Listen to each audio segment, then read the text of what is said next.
Let me see. Are you guys able to hear me okay?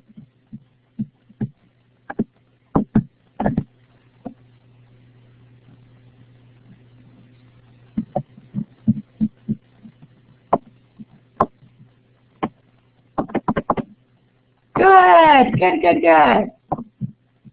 Blue is a happy color, Dana. Thank you. It's the most widely loved color. You're usually safe by choosing something blue. That's great. Okay, good. Well, welcome to lecture number 3 for Principles of Business. I'm always happy that you're here so late at night, but I feel like we get so much out of our live lectures when we have time to talk to each other and answer questions. Let me just write down a couple more names. It seems like I can never have my notebook on the right side of my body. I write with my left hand. Someday I'll have my desk set up properly in here. Hi Samantha, how are you? Hi Desiree. Wonderful. Well, great. Good, good, yay. I always like that feedback, Samantha. Thank you. We have just a few things to go over tonight, guys. Let's go to the announcements first. We are in week 3, which means by Sunday we are 75% complete with our course. I know you'll be happy about that. Oh, Samantha, you said you can't hear me very well. Okay, underneath my picture, I'm not sure if you guys have the same controls as I do, but underneath my picture on my version, I have a little slide bar where I can turn the volume up. You might see if you could make an adjustment there. I just turned mine up a little bit more as well, so I hope that'll help. So week 3, keep up the hard work. Try not to slow down in week 3. Week 3 gets like a little slacky sometimes. We're sort of headed downhill. You feel like you're almost finished, maybe turn some things in late. Don't do that. Keep going and finish out the course. You may have noticed, I wanted to bring this up, that discussion 2.1 and assignment 3.1 are very similar. I had a few people that emailed me about this, in fact. So the main thing is, yes, you can use some of your information that you posted in discussion board 2.1, but I would like for you to expand a little bit more. You'll notice there's a couple more questions in assignment 3.1. So, oh, and Desiree's giving you a little hint over here. There are 2 things you can click on. One is red. Is that maybe to help turn your volume up, Desiree? That's great. Sometimes we don't have the time to really work with all the things that are on our screen. So you guys are welcome to play with those things. That's the way you learn. So our last thing is our last day of our course is Sunday, October 4th. So start planning for that. It's going to be here before you know it. And please have all assignments submitted by this date. We have just a few days after that, and then we need to get things turned in. So we have to get all grades averaged and turned in by Wednesday. So actually Wednesday morning. So we don't have a lot of time after course ends. And of course the new course begins from Sunday to Monday, so that next Monday you start your new class. You have to be ready to go. That's 2. What do we have? A little bit of our final project tonight, guys. You've noticed that I've tried to give you a little bit of information each week about our final project because I don't want you to be overwhelmed, and I want you to be able to understand exactly what I'm looking for. So tonight, please remember the purpose of our final project of our business plan is writing a business plan related to your core program. So be sure and focus a business or service that will be related to your core program. Next, I'm bringing up the grading rubric again because I want you to be so familiar with this, especially when you turn in your project. Some of the things that we have already done, and let me get my pointer out here. Let's use the smiley face tonight.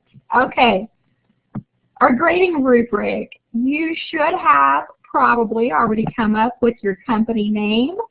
Yes, I know several of you had, and maybe you thought about it this week. We're going to be talking about how to write the executive summary tonight.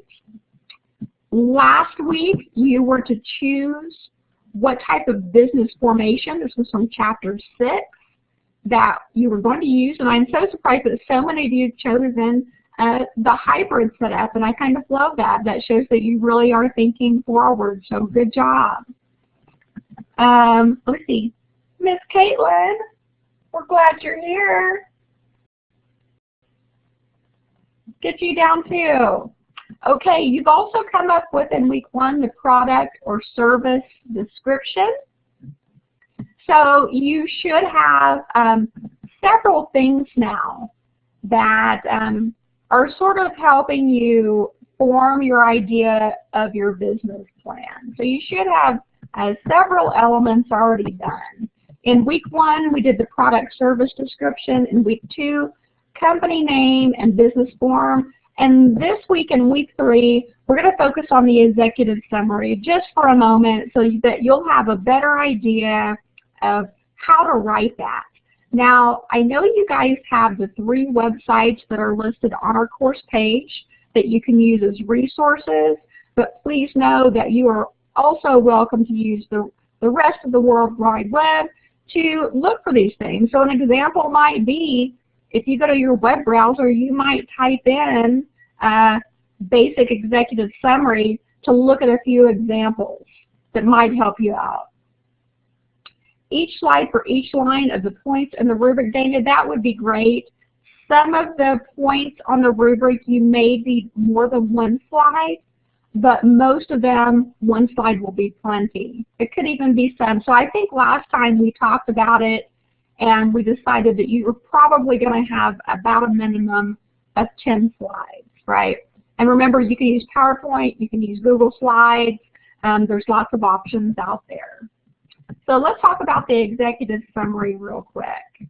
Why is it so important? What in the world is it? Let's talk about that.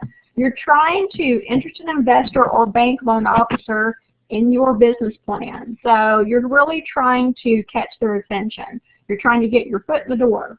Sometimes, since the executive summary is actually the first thing listed on your business plan, sometimes that's the only thing that they read. So this is where you make it or break it.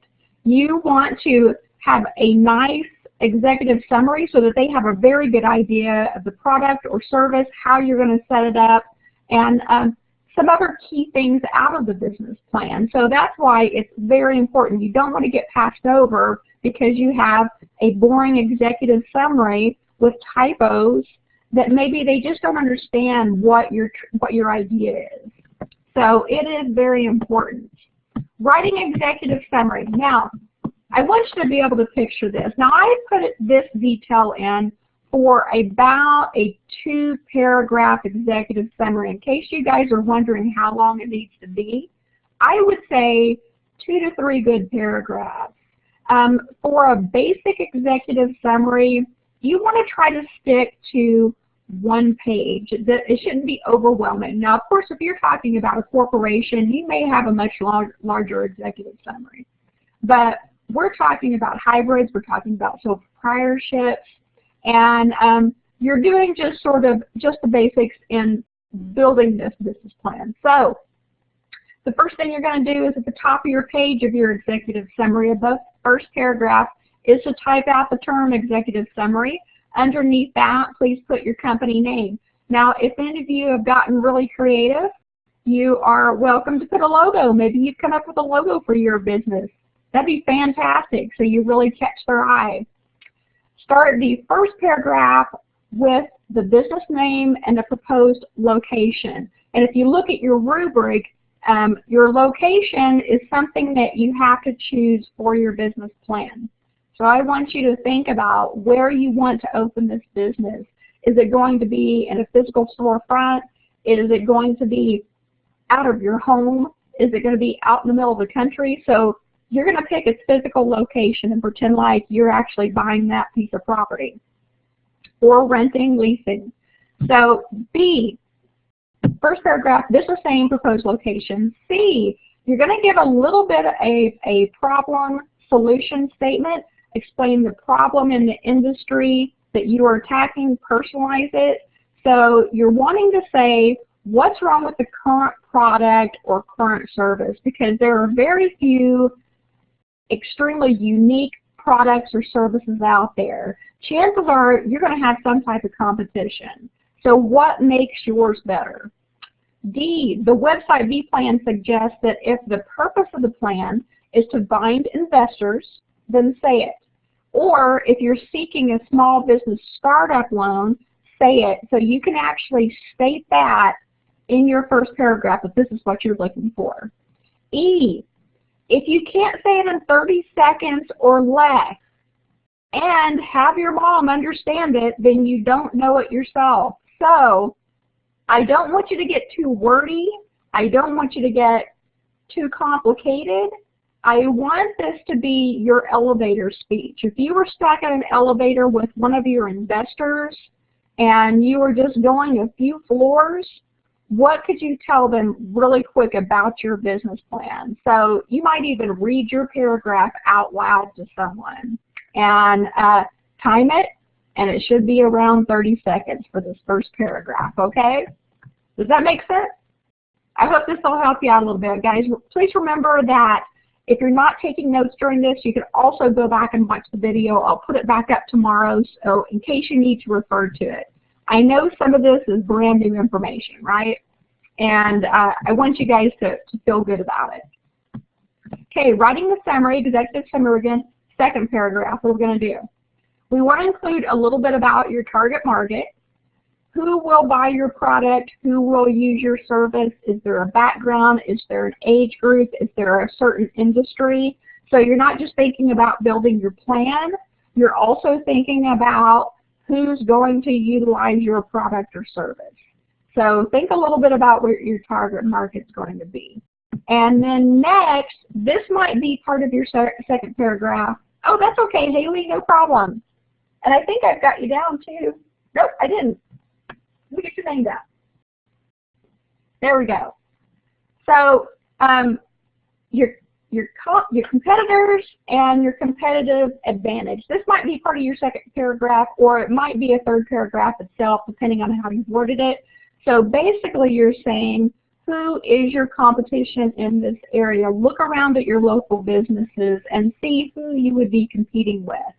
And what makes you different? How will you go above and beyond? Because you don't want to open up another business that is exactly the same as another business down the street. You're wanting to choose something that makes you special, right? I already know you're special. I know it. You got to convince everyone else, okay? So here's an example. I wanted you to have something to look at. Executive summary, good example. This was for ClassJunkie.com. I won't read this to you. I want you to just take a moment and read it yourself off the screen if you can. Now, if you're on a tablet, it might be a little bit harder because that print may be too small. But if you can, please just take a moment to read through this and think about why this is a good executive summary. And I want you to give me some ideas in the chat box area. Why do you think this would be an example of a good executive summary?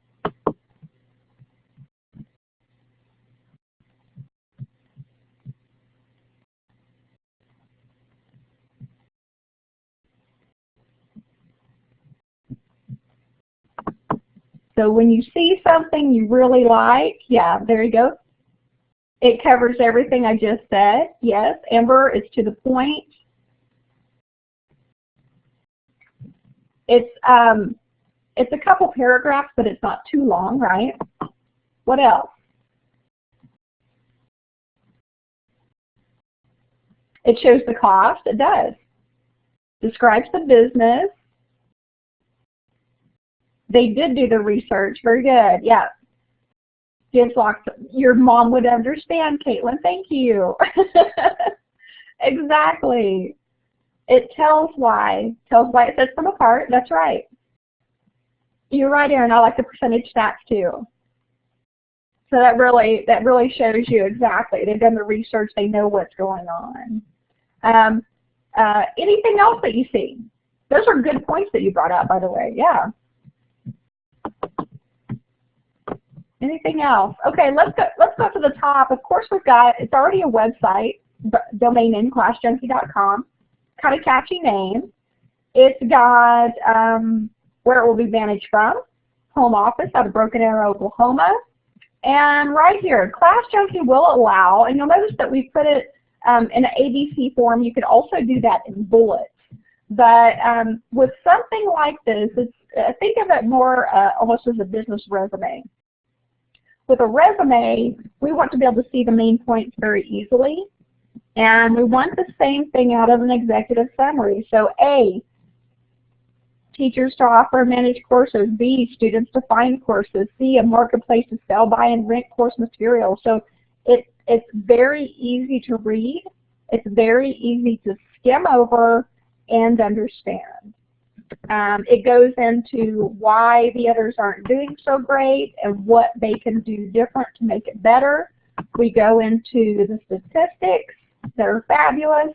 We go into 4 main competitors, and for your business plan, I'd like for you to have at least 2 main competitors, so a couple less. No competitors allow students to buy or sell used material, and this is what sets us apart from the rest. So it's a great kind of ending statement. Good example. Okay, next, bad example. You guys are welcome to read over that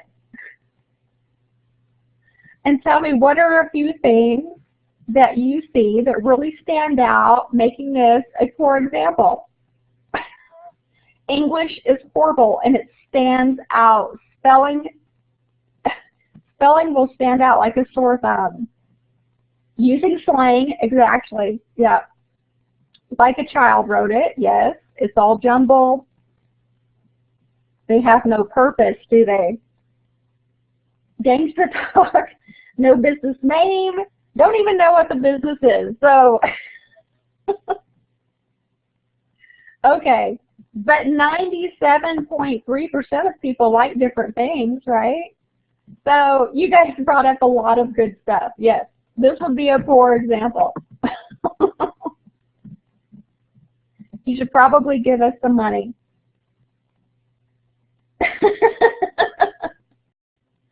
Exactly. An executive summary should not be written like something you text. That's right. Or tweet or put on Facebook. You should really spend your time with it. So we're going to go over just a few things. We really like, okay, let me go back to our good example. You've noticed I've used block paragraphs, 2 spaces between the paragraph. Again, makes it easier to read. Let me hop back over. Single spacing, double space between the paragraphs. Do not indent the first sentence. That's kind of old school anymore. Block paragraphs create a more organized look. Headings let you know exactly what we're on, and I want you to do that for your business plan as well. Be sure and use headings on each slide so that it's easily identifiable. Bulleted list, engage your reader. We like to read bulleted lists. And in fact, if you get a handout, that's probably the first place your eyes go, is down to the bulleted area. Pick the right words. Companies that communicate effectively have a 47% higher return to shareholders. So you're sending a message and the right words can encourage an audience. The right words begin with the needs of your audience. So you think about who is reading this. What is said that? What is being said? It says to my parents all the time, never works. Exactly. Exactly. Okay, Pick the right words. Be concise. I like this Jerry Seinfeld quote. I will spend an hour editing an 8-word sentence into 5. So I really want you to spend time on your executive summary. See if you can shorten those sentences. Don't get rid of everything, but make it easier to read. Be concise. Be clear. They shouldn't have any question about what you're saying. Include all the information required. Oh, that's right. Now, good job. You talk to your husband while you write your summary? Definitely. That's a good idea. Bounce it off someone else. Try to sell it to your family, whatever you need to do. That's a good idea. Pick the right words. Avoid slang and bias like we saw in the poor example. Do not alienate yourself by using slang, either written or verbal, in case you do go in front of a group of investors. You really have to vanilla out your language and your appearance. We'll talk about that here in just a minute. Avoid gender bias, age bias, race, ethnicity, and nationality bias. So you want to go over this with a fine-tooth comb, and it's a good idea. Like